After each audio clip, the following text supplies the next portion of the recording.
국토종주 오늘부터 시작합니다.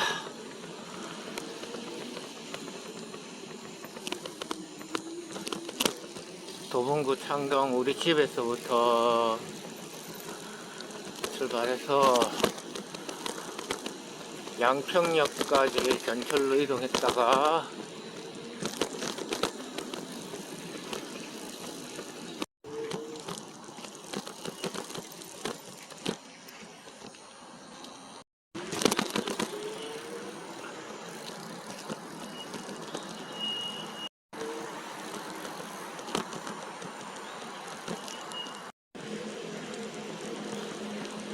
전철로 이동했다가 양평에서 충주까지 가려했는데 출발 시간이 이미 너무 늦었어요. 지금 시간이 2시 반인데 양평까지 가면은 3시 반, 4시 4시에 출발하면은 여주까지 4시간, 저녁 8시 가까이 돼야 여주에 도착하니까 더 이상 안 되겠죠. 그래도 시작이 반이라고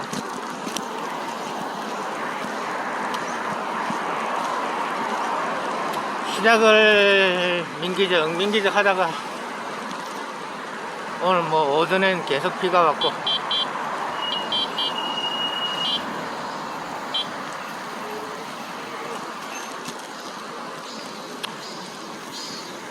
그래도 오늘 출발 안 하면 조금이라도 시작 안 해놓으면은 다음에 8.15 때 2박 3일 만에는 불가능해요.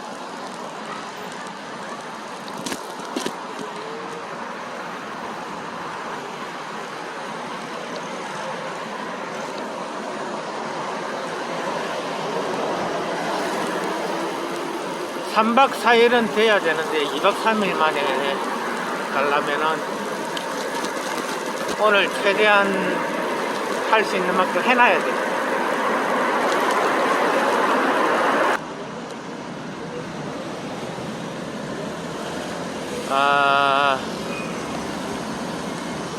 이번 국토종주 코스는 도봉구 창동에서 시작해서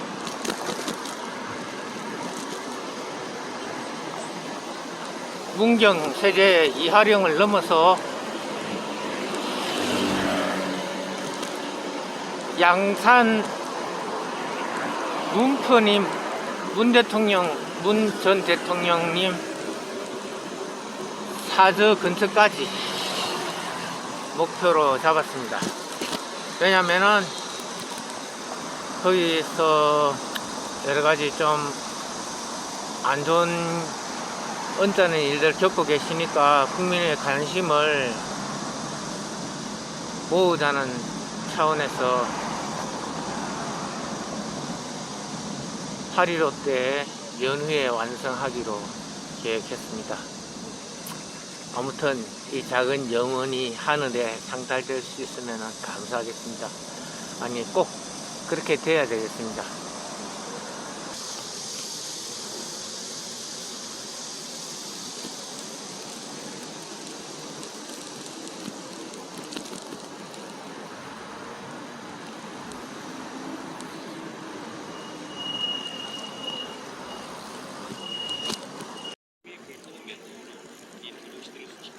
양평역에서 이제 출발합니다. 양평역에서 지금 시간이 5시 반. 예상보다 늦게 출발하게 되니까 열차가 빨리빨리 안 오더라고요. 갈아탔는데. 양평까지 오는데 시간이 많이 걸렸어요.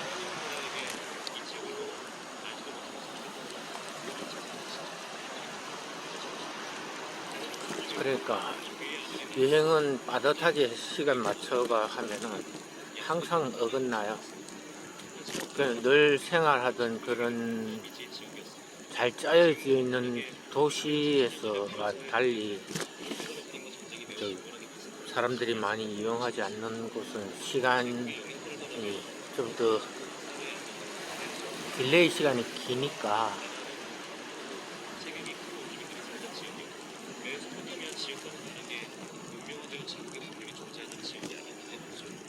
라제들의 리얼 버라이어티 리얼갱 TV. 소돔과 고무라는 성경에 나오는 고대의 도시, 타락한 인간의 도시가 신의 분노로 파괴되는 대표적인 소돔과 고무라는 양평에서 여수 가는 길 기독교의 신약 성서 남한강 그리고 이슬람의 코란에도 등장하는 시원하네요. 하나님이 불타는 메테오로 이 두 도시들을 순식간에 쓸어버렸다. 나이가 있는데도 잘 도시가 뛰네. 너무나도 타락해서 사람들이 큰 죄를 저지르고 도시에 더 이상 의인이 남아있지 않는 이곳이었습니다. 이 이야기의 시작은 유대인의 조상인 아브라함에서부터 시작합니다. 당시에 최초의 4대 문명이라고 일컬어지는 메소포타미아의 도시 그에서 아브라함의 아버지 테라가 하나님의 계시를 받았습니다. 하나님은 테라에게 그 자신과 그의 모든 가족을 데리고 약속의 땅 가나안으로 가라고 명령하셨습니다. 갈대아 우르는 아사드 제국의 핵심 도시 중의 하나로 매우 번창하고 유복한 도시였습니다. 하나님은 테라에게 이 지역을 떠나 알지도 못하는 서쪽의 땅으로 모든 재산과 친척 가족을 가라고 명령하신 것입니다. 테라는 순종했고 그의 아들인 아브라함과 손자인 롯 그리고 아브라함의 아들 사라를 데리고 약속의 땅 가나안으로 출발했습니다. 하지만 가나안 땅은 당시 그에게는 공포와 미지의 지역이었습니다. 지금과는 다르게 그때는 4000년 전의 부족 사회였기 때문에 부족들 간의 살인과 전쟁이 매우 빈번하게 났습니다. 야생과 부복의 시대였습니다. 아카드 제국의 영향권을 떠나면 더욱더 무섭고 사회의 안정망도 기대할 수 없었습니다. 또한 가나안은 촉박하고 체격이 큰 원주민들이 살던 지역이었고 메소포타미아 지역과는 다르게 문명화되어 제국의 국력이 존재하던 지역이 아니었기 때문이죠. 당시의 가나안은 온갖 부족들이 모여 살던 매우 위험한 지역이었습니다. 네라는 하나님의 계시를 받았지만서도 갈등과 두려움이 매우 컸습니다.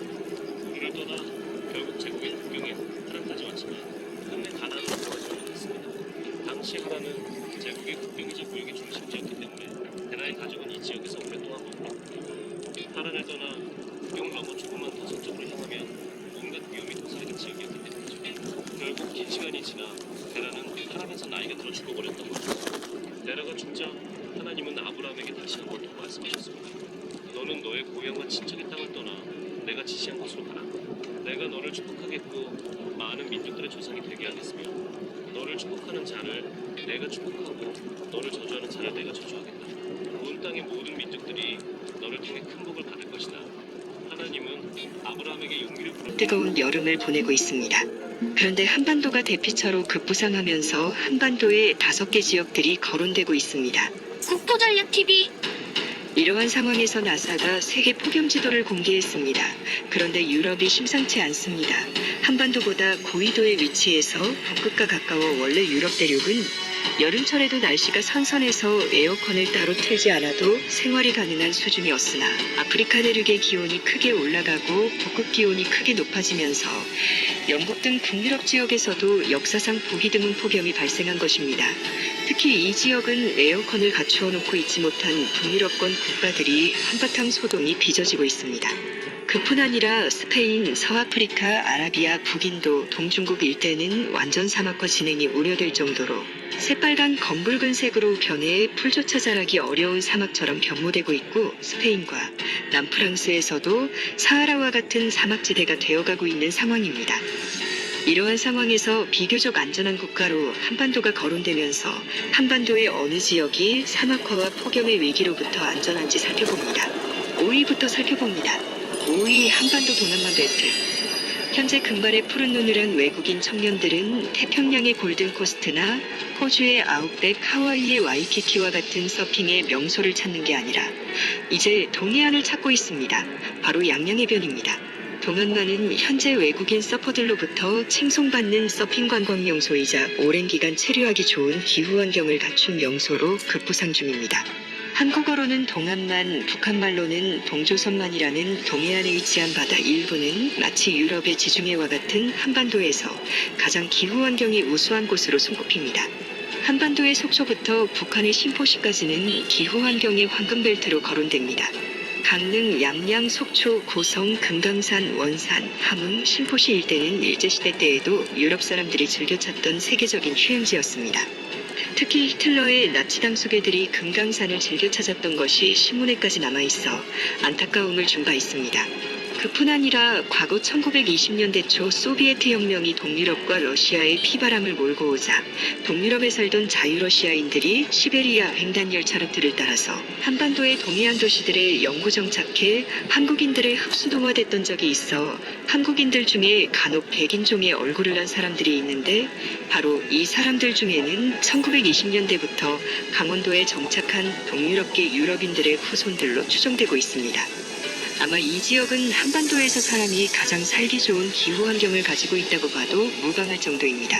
그 이유는 한반도의 다른 도시들과 비교해서 비교적 고緯도 북극권과 비교적 가까운 위치에 속하고 있어 여름철 평균 기온이 높게 올라가지 않을 뿐 아니라 북극에서 내려오는 쿠로시오 해류의 시원한 바닷바람이 여름철에 뜨거운 동해안 도시들을 식혀줍니다. 그뿐 아니라 겨울철이 되면 비교적 추운 고緯도에 있음에도 험준한 태백산맥과 개마고원이 차가운 북풍을 막아줘서 여름철에는 시원하고 겨울철에는 비교적 따뜻한 기후 환경을 지녀 오늘날의 유럽에 준하는 서한의 해양성 기후대의 조건을 부분적으로 띠는 도시들로서 예로부터 피서지로서의 명성이 높습니다. 강릉, 속초, 함흥 일대에는 예로부터 신라, 조선, 근현대의 권문세족과 왕족들이 여름철 피서용 별궁을 만들어 매우 화려한 양반 문화가 꽃피웠을 뿐 아니라 아름다운 자연경관으로 인해서 신라 화랑들의 수련 장소로 예로부터 인기를 얻었습니다. 고대의 시기 이 지역에는 동해옥저라는 고조선의 작은 연방국가가 위치하고 있었습니다. 기후 환경이 매우 좋아 예로부터 문명이 발달하기 좋은 환경이었던 것입니다. 앞으로 기후 환경이 크게 요동치면서 해당 한반도 동해북부 지역, 동남만 일대의 주거 환경과 관광지로서의 가치가 더욱 높아질 것으로 거론됩니다. 하지만 주의해야 할 점은 앞으로 해수면 상승의 위기가 닥치게 되면 동해안의 해안 도시들은 다소 위험할 수 있다는 경고가 나옵니다. 4위 지리산. 미국인, 북유럽인, 러시아의 기술자들이 지리산 부근의 해안 도시들로 몰려들고 있습니다.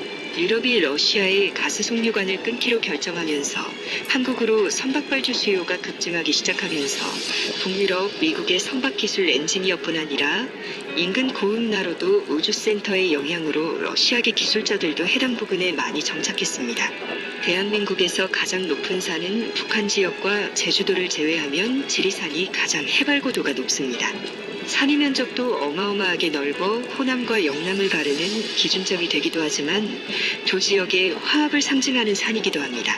놀랍게도 이곳은 세계 기후변화 연구의 메카로 급부상 중입니다. 최근 지리산 국립공원에는 기후변화 연구 거점시설이 속속 완공 설치되고 있는 상황입니다. 지리산은 남쪽에 위치하고 있지만 높은 해발고도로 인해서 여름철에는 비교적 시원한 자연경관을 자랑하고 있습니다. 이 때문에 기후 환경이 서유럽과 북미 대륙과 흡사하여 노고단 왕시루봉 일대에는 유럽, 북미계 신학자들의 집단으로 터전을 이루며 19세기 후반 20세기 초부터 마치 유럽과 북미 계통의 사람들이 집단으로 터전을 이루며 조선인들과 조화돼 살아가면서 마치 스위스와 같은 명성을 얻은 바 있습니다. 아직까지도 이곳에는 북미 유럽계 주민들이 거주하던 터전들이 가까스로 살아남아 관광지로서 등록될 가능성이 높아지고 있습니다. 그런데 최근 안타깝게도 지리산의 구상나무 등 침엽수림이 말라 죽고 있어 안타까움을 주고 있습니다. 따뜻한 남해안에 위치했음에도 해발고도가 높아 북방에서 자라는 침엽수림이 빼곡하던 지리산의 구상나무, 침엽수들이 말라 죽고 있어 최근 심각해지는 기후 변화 위기를 말해주고 있습니다. 3위 영남알프스. 세계에는 총 3개의 알프스가 있습니다. 알프스라는 뜻은 켈트족의 언어로서 알프 또는 백색을 뜻하는 라틴어가 어원으로 희고 높은 산을 의미해 스위스와 이태리 등 유럽에 걸친 산악지방을 의미하지만 세계에는 알프스를 지칭하는 지역 딱 3군데가 있습니다. 한 곳은 우리가 익히 잘 알고 있는 유럽의 알프스 산악지방이며 또 하나는 일본 히라산맥의 일본 알프스 그리고 한반도의 영남 알프스가 있습니다.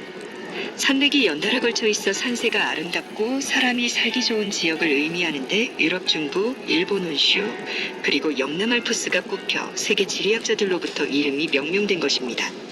이 지역은 모두 다 해발 고도 1000m 이상의 산지로서 마치 스위스의 산악지방과 흡사하다는 평가를 받습니다.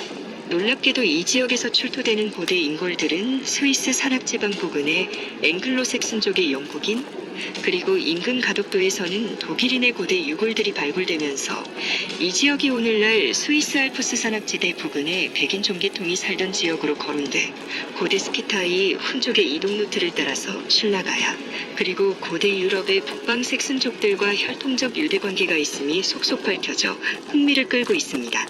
놀랍게도 호남권의 지리산, 영남권의 영남알프스 두 지역 모두 한국의 핵심 산업벨트로 급부상 중이라는 점입니다. 특히 영남알프스 밑에 자리 잡은 창원, 거제, 울산 일대에는 세계적인 조선 산업이 대우왕을 누리고 있는 상황이며 부산에는 얼마 전 IBM의 투자를 유치하는 데 성공했습니다. 영남알프스가 내려오는 끝자락에 위치한 부산광역시 1호는 아름다운 해변 경관까지 있어 세계인들이 모여들고 있는 장소로 각광받고 있습니다. 그중 세계 최고의 컴퓨터 회사 IBM은 부산에 대규모 양자 컴퓨터 복합 컴플렉스를 짓기로 하면서 해외 우수 인재들의 유치가 더욱 활발해질 것으로 전망되고 있습니다. 당초 이러한 컴퓨팅 회사들이 즐겨 찾는 지역은 기후 환경이 좋은 유럽이나 아일랜드 같은 유럽 지역이었으나 최근에는 기후 환경이 우수한 한국 일대, 그 중에서도 영남알프스 일대로 몰릴 것으로 관측됩니다. 2위 태백. 한국에서는 거의 유일하게 에어컨이 필요 없는 도시가 있습니다. 바로 태백시입니다. 태백시는 세계적인 해수면 상승이 와도 물이 넘치지 않는 한반도에서는 유일한 시급도시로 알려지면서 유명세를 탄 바 있습니다. 이 때문에 태백시는 한국에서는 세계적 기후변화 재앙의 도피처와 같은 역할을 하면서 최근 들어 명성을 떨치고 있습니다. 40도에 육박하는 여름철 대재앙 속에서도 태백시에서는 추워서 난방을 떼는 일이 잦은 편입니다. 일반적으로 이러한 해발고도가 높은 고원지대의 거주지들은 인프라가 잘 갖추어지지 못한 시골이 대부분이어서 도시인들이 쉽게 이주하지 못하는 상황이었으나 최근 태백시는 극심해지는 기후 환경으로 인해 IT 개발자, 재택근무자들의 도피처로 명성을 떨치고 있습니다. 주요 원인으로는 해발고도가 높은 산악도시 중 유일한 시급도시로서 편의점이나 마트 등 기본적으로 도시문화의 혜택을 입을 수 있는 인프라가 어느 정도 갖추어져 있기 때문입니다. 그런데 큰 부작용은 우리를 안타깝게 하고 있습니다. 이렇다 할 만한 일자리나 인구집 충류발 시설도 없음에도 불구하고 태백시 아파트값이 급등하고 있어 안타까움을 주고 있는 것입니다. 이 때문에 기후 환경의 변화가 부동산에도 영향을 주고 있다는 충격적 분석이 제기됩니다. 특히 한국은 해안 평야지대에 인구가 밀집해 있는 상황인데 이러한 지역들이 물에 잠기거나 기후변화의 피해를 입게 된다면 넓은 택지를 짓기 어려운 태백시와 같은 산악도시들은 인구 집중으로 인한 여러 몽사를 안을 수 있어 경각심이 필요하다는 의견이 나옵니다. 1위 개마고원. 동북아시아에서 가장 인구 밀도가 높은 지역 중에서 개마고원만큼 사람이 살기 좋은 장소가 없을 것으로 분석되고 있습니다. 베이징, 서울, 도쿄 일대는 지진의 일 등의 침수 피해가 있는 상황인데 개마고원만큼은 안심할 수 있는 상황입니다. 개마고원은 마치 캐나다와 같은 침략 수림이 빼곡할 뿐 아니라 동북아시아에서 보기 드문 희귀한 동식물들이 많아 기후학자, 생태학자들이 꼭 가보고 싶어하는 장소입니다. 예로부터 이곳은 고구려, 발해, 고조선의 문명이 꽃피웠던 장소일 뿐 아니라 한민족의 뿌리가 되는 지역으로 거론되나 안타깝게도 분단의 아픈 현실로 인해 개마고원을 방문하지 못하고 있는 상황입니다. 하지만 개마고원은 여름철은 매우 시원해 사람이 살기 아주 좋은 기후 환경을 가지고 있으나 겨울철이 되면 사람이 살기 어려울 정도로 추운 극단적 기후 환경을 갖고 있습니다. 하지만 최근 겨울철 평균 기온이 앞으로 크게 내려갈 것으로 전망되면서 개마고원과 같은 평탄한 산악지방은 앞으로 더욱 각광받을 가능성이 높습니다. 그러나 안타깝게도 북한에서는 이 지역에서 주기적인 핵실험을 하는 바람에 방사능이 개마고원 일대에 퍼져 있을 것이라는 전문가들의 분석이 나와 통일 이후 개마고원의 방사능 검사를 정밀하게 진행해야 한다는 지적이 나옵니다. 5위부터 1위까지 세계적인 기후위기로 촉발된 한반도에 살기 좋은 곳들을 모두 살펴봤습니다. 과연 인류는 기후의 변화를 멈출 수 있을까요? 국토전략TV 오늘은 이것으로 마칩니다. 감사합니다. 우와, 저는 개마고원에 스위스 산악별장을 짓고 살고 싶네요. 유익하게 보셨나요? 구독과 좋아요를 눌러주세요. 감사합니다. 연인 사이에 벌어졌던 또 다른 사건을 좀 짚어보겠습니다. 첫 번째 사건 체크포인트 짚어보죠. 불륜 남친 살인 사건. 자, 이 사건은 또 뭡니까? 이번엔 30대 여성이 현 남자친구를 살해한 사건입니다. 지난해 5월 29일 대구 북구의 한 모텔에서 여자친구가 동갑내기 남자친구의 목과 가슴 등을 흉기로 찔러 사망하게 했습니다. 이 여성은 남자친구가 17살 연상의 유부녀와 5년간 만나고 있다는 사실을 알게 된 뒤 온라인에서 흉기와 수면제를 주문해 구입한 뒤 남자친구를 모텔로 불러서 이런 범행을 저질렀습니다. 자, 자신의 동갑내기 남자친구가 무려 17살 연상의 유부녀와 5년 동안 만나고 있는데 앙심을 품고 살해를 했다. 여성이 남성을. 자, 1심 재판부 판단은 어땠습니까? 네, 지난해 있었던 사건이고 최근에 1심 재판부에서 판결을 내렸는데요. 살인죄죠. 살인죄를 적용해서 징역 18년을 선고를 했는데 이 부분입니다. 앙심을 품어서 남자친구를 살인하기 위해서 계획적으로 준비했던 것 상당히 안 좋게 봤고요. 그렇지만 범행을 인정하고 반성하고 있기도 하고 우울증과 공황장애를 좀 앓고 있다는 점들이 가만히 돼서 징역 18년이 선고가 됐습니다. 자, 그러니까 계획적으로 준비했다 함은 이제 흉기와 수면제를 미리 구입한 뒤에 지금 나오는 것처럼요. 남자친구를 모텔로 유인해서 약물을 통해서 이제 뭐 어떤 물리력을 행사할 수 없게 만든 뒤에 이렇게 뭐 살해를 했다. 이래서 이제 계획적이다. 이렇게 1심 재판부가 네. 판단했던 모양인데 자, 항소심에서는 이게 또 감형이 됐더라고요. 3년이 감형이 됐어요. 2심에 가서는 18년에서 15년으로 3년이 감형이 됐는데 지금 진행자가 말한 이 계획 부분이 조금 오발 부분으로 2심에서 변경이 됐던 것 같습니다. 지금 재판부에서는 1심에서는 수면제에 쓰러져 있을 때 그런 심신 어떤 미약 상태를 이용해서 남자친구를 살해했다고 봤는데 예. 2심에서는 그게 아니고 남자친구가 깨어 있을 때 그때 살해를 했다. 일반적으로 더 나쁜 거 아니냐 이렇게 생각하는데 저도요. 나빠 보이죠? 예. 근데 이제 좀 다른 측면이 있어요.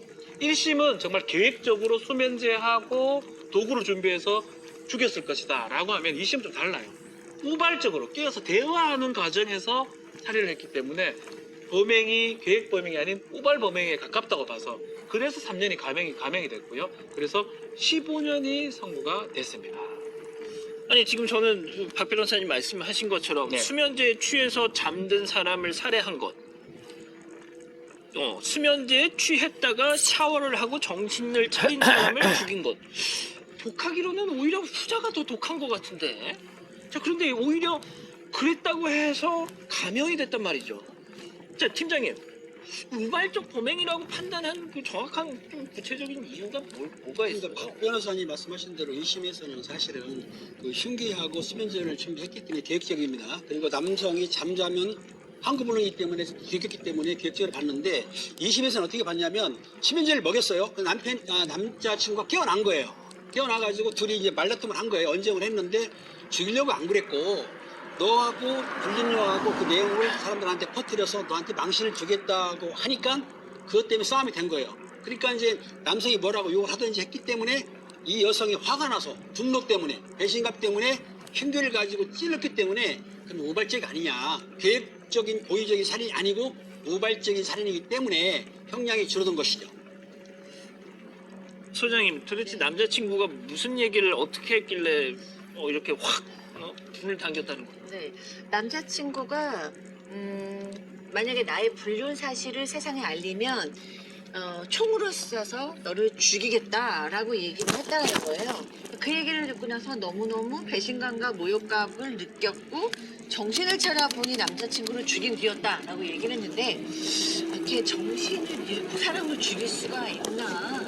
지금 정확하게 이게 어떤 상황이었는지 좀 더 구체적으로 설명을 하지 않으면 좀 받아들이기 어려운 상황 같습니다. 자, 일단 1심보다 3년이 감형이 된 징역 15년이 항소심에서 2심에서 선고가 됐는데 제가 그 소장님한테 이것 좀 여쭤볼게요. 그러니까 이게 이런 치정 사건, 치정을 이런 데서 비롯된 살인 사건 결국은 아까도 첫 번째 사건도 그랬지만 헤어졌는데 혹은 이미 사귀고 있는 상황에서 어떤 바람을 핀다거나 그러니까 결국 미련이지 않습니까? 그냥 헤어졌으면 그걸로 끝인 거지. 그 미련이 결국 어떤 증오로 이어지면서 이런 살인으로 연결되는 데가 너무 많은데. 예, 미련이라는 말도 맞지만 사실 저는 집착이라는 말도 맞는 것 같거든요. 그러니까 집착을 할 때는 그 집착의 에너지는 저 사람한테 쏘여 있는 게 아니고 나한테 쏘여 있는 거죠. 그러니까 내가 원하는 걸 내가 이룰 수 없기 때문에 집착하는 거라서 굉장히 저는 이기적인 이유로 이런 행동을 저질렀고 또 결과는 살인입니다. 생명을 뺏어섰어요. 그렇기 때문에 뭐 마음이 슬퍼서 그랬다, 미련이 남아서 그랬다, 그리워서 그랬다, 너무 사랑해서 그랬다 이런 거는 저는 변명에 지나지 않는다. 그냥 이기적인 욕망이고 이기적인 분노였다라고 얘기할 수밖에 없습니다. 알겠습니다.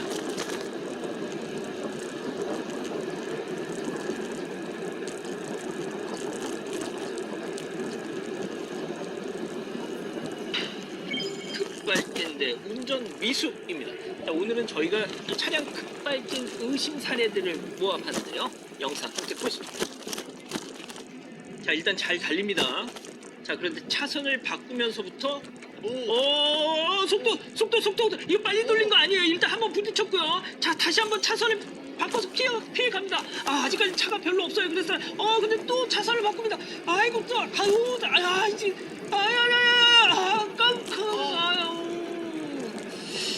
야, 이거 에어백이 그냥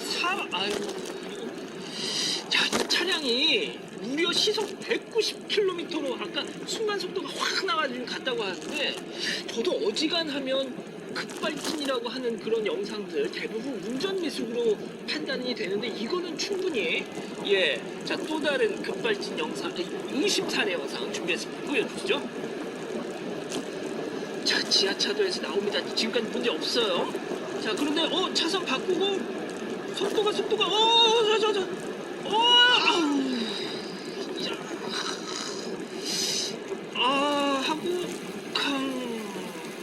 자, 박 변호사님, 이 운전자분 개인 택시 14년 경력에 무사고 30년 경찰청 표창까지 받으신 분이라는데 어떠십니까? 자, 이제 사실은 급발진을 인정한 판례는 거의 없습니다. 뭐 있긴 있는데 입증이 사실 쉽지 않고 실제로 이제 입증을 하려면 지금 저기는 나오고 있진 않지만 어떤 대화라든지 목소리라든지 이런 것들이 있으면 좀 가능성도 있긴 한데요.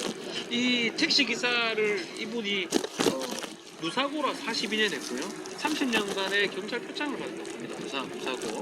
택시 인수받은 지 한 이틀 만에 100km 정도 운전하다가 사고가 좀 발생했다라고 하니까 뭔가 본인은 엑셀, 가속 페달을 밟지 않았는데 이게 가속이 붙었다고 주장해. 돌아보는 시간을 가져보도록 하겠습니다. 오늘도 캠핑이 쭉 늘기 전엔 적은 인원이 외딴 곳을 찾아 음식 즐겼었는데 이제는 캠핑 인구가 700만 명이 넘고 차박 명소로 알려진 곳은 이미 주차를 할 수 없을 정도로 차가 붐비고 있는데 캠핑 인구가 많아지자 자연보호 및 안전상의 이유로 등록된 캠핑장이 아닌 곳에서의 야영 및 취사 행위를 모두 불법으로 금지를 했고 전국에 3,000여 곳이 넘는 등록 캠핑장에서만 야영을 할 수 있도록 했지만 아직 잘 지켜지지 않고 있는데 이제는 해도 너무한다 싶은 불법 행위들이 만연하고 있고 혼자 차지하는 바람에 다른 피서객들에게 피해를 주고 또 한 가지는 경관이 좋은 곳은 시간 날 때마다 들려서 혼자만 이용할 수 있도록 미리 좋은 자리를 맡아놓는 알바끼인데 대부분 좋은 자리나 바닥의 공영 주차장엔 이미 캠핑카와 트레일러가 긴 기간 동안 자리를 점령해 정작 다른 관광객들이나 주민들이 이용하기가 힘들게 하고 인사 대신하는 애정 표현이지 싶다. 엄마는 뭘 하시는 걸까?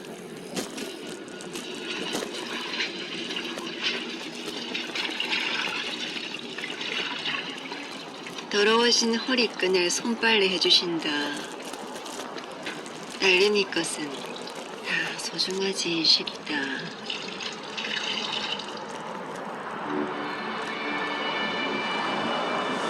씻을 시간이 왔다. 물을 따뜻하게 끓여본다.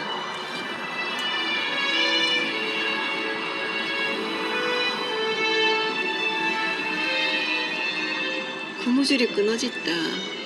여수복 조지했다. 쌍성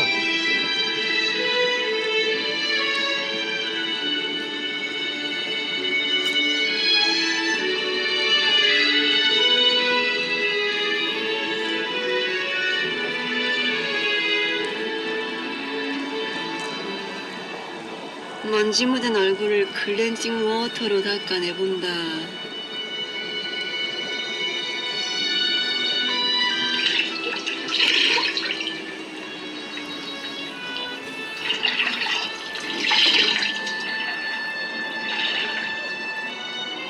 이포보 비누에 거품을 내어본다.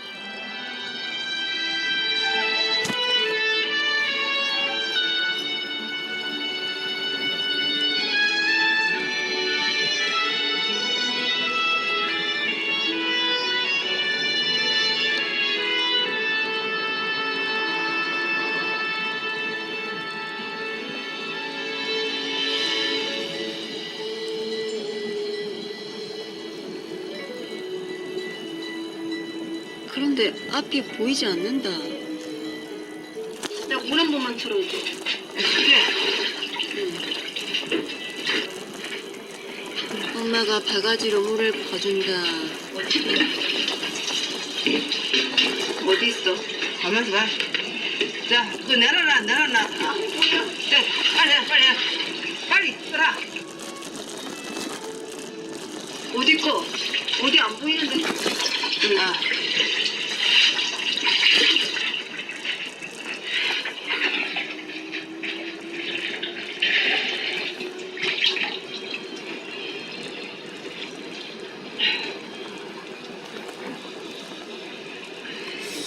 오늘 충주까지 가면은 다음에 조금 수월한데 여주에서 끝나면 오늘 다음 여행이 성공하기가 불확실해요. 충주까지 가야 다음 여행이 성공할 수 있는 가능성이 높은데 오랜만에 시골집을 느껴본다. 어둡더라도 충주까지 가서 막차 타고 돌아올 수 있으면 그렇게 하는 게 좋은데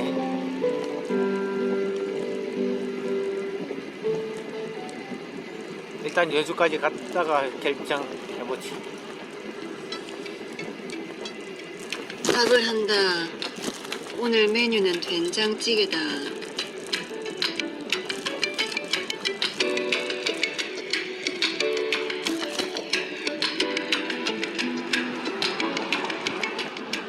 배달 음식이니 뭐니 해도 시골집 된장찌개가 최고지 싶다.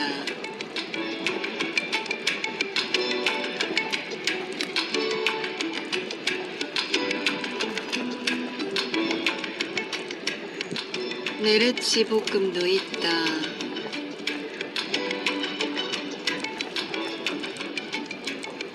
이렇게 하루가 지나간다.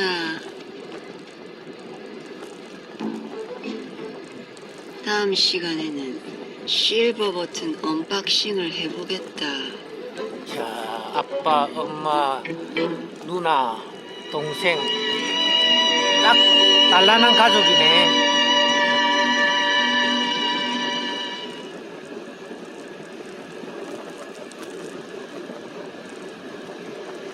여기는 백로교네. 백로교. 옛날에 백로가 여기 많이 살았던 모양인가 봐요. 웰빙 캠핑장, 이포보 오토 캠핑장. 今日はね、本当にもう遠くからね、さっき聞いたの北海道から来た人もいるっていうしね、今度はね、秋から僕ら全国各地回ってますので、どっかまたね、どっかの街で見かけたら声でもかけてください。ああ。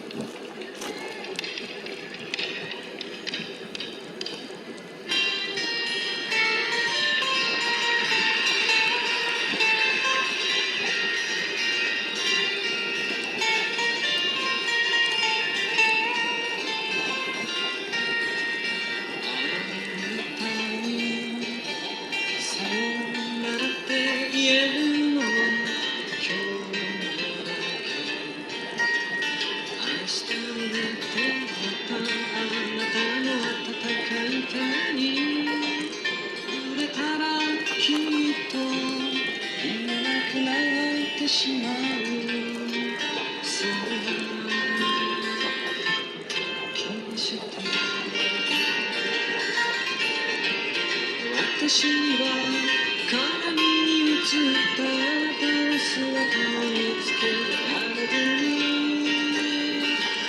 私の目の前にあった幸せにすがりついてしまった。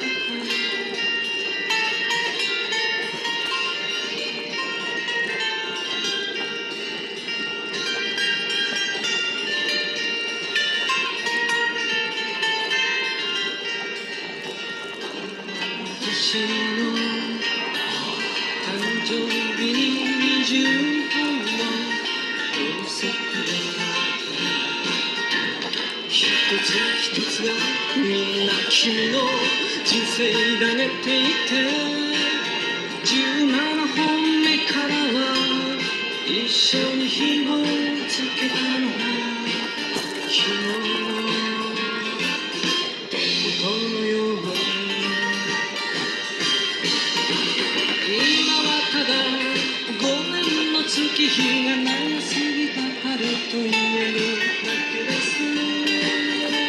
あなたの知らないところを紡いでゆく私を追って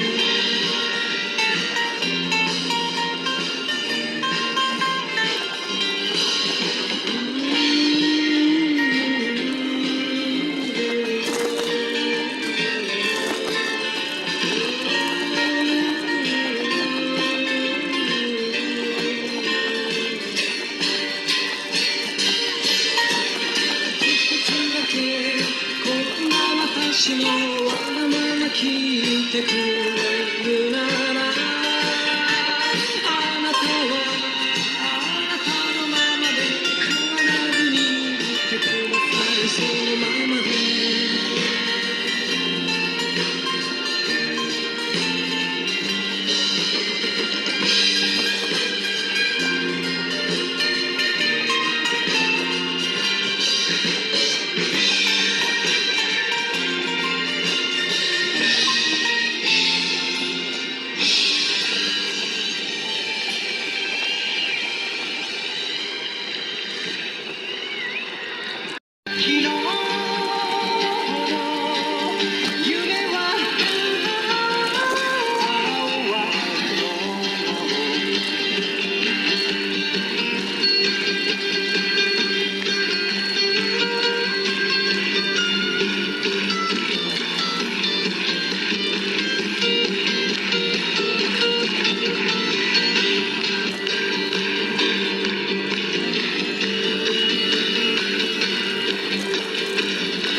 여주는 아주 풀 냄새가 물씬해요. 풀 냄새가 물씬해.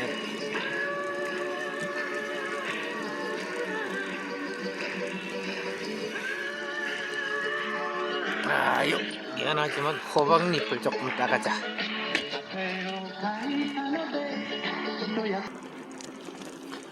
호박잎을 한 6장 정도 잘랐어요. 호박잎 6장이면은 그냥 살짝 삶아서 우렁이하고 쌈장하고 밥 먹으면 아주 맛있을 것 같아. 호박잎 6장 훔쳐 잘라가는데 큰 도둑질은 아니죠. 여주 온 기념에. 근데 지나가면서 많이 있어요, 호박잎이. 그 생각을 미처 못했네. 요즘은 야채값이 너무 비싸가지고 시장에 야채가 잘 안 보여.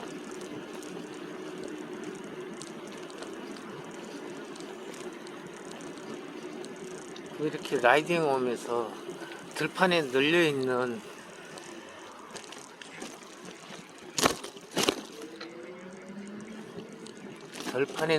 호박잎 몇 장만 잘라오면 될 것 같아. 주말에.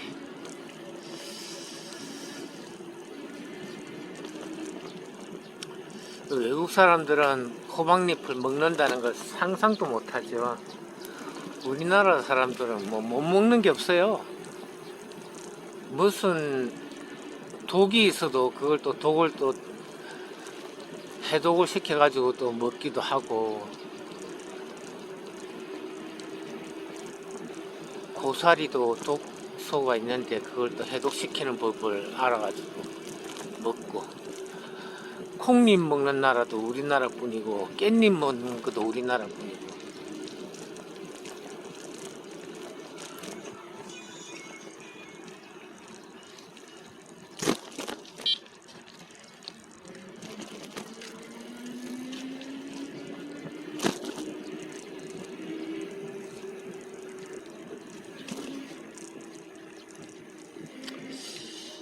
여주에 사는 사람들은 참 행복하겠습니다. 이런 길을 사랑하는 사람하고 같이 손을 잡고 걸을 수 있다면 참 얼마나 행복할까.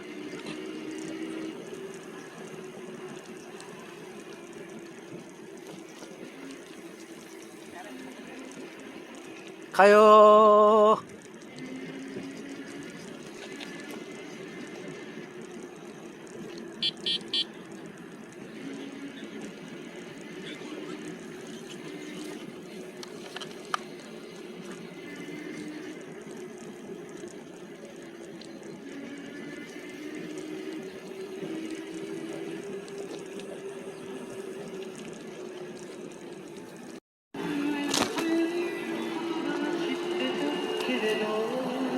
자,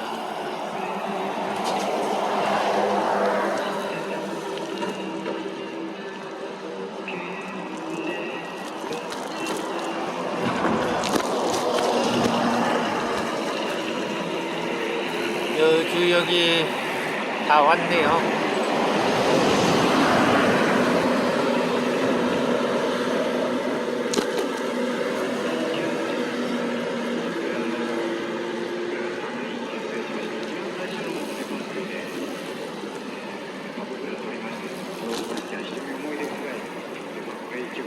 오늘의 라이딩이 좀 아쉽긴 하네요.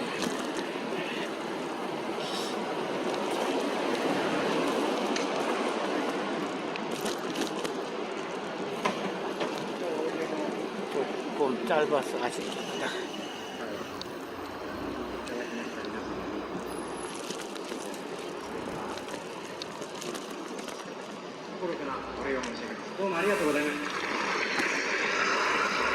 해가 조금 남았네요.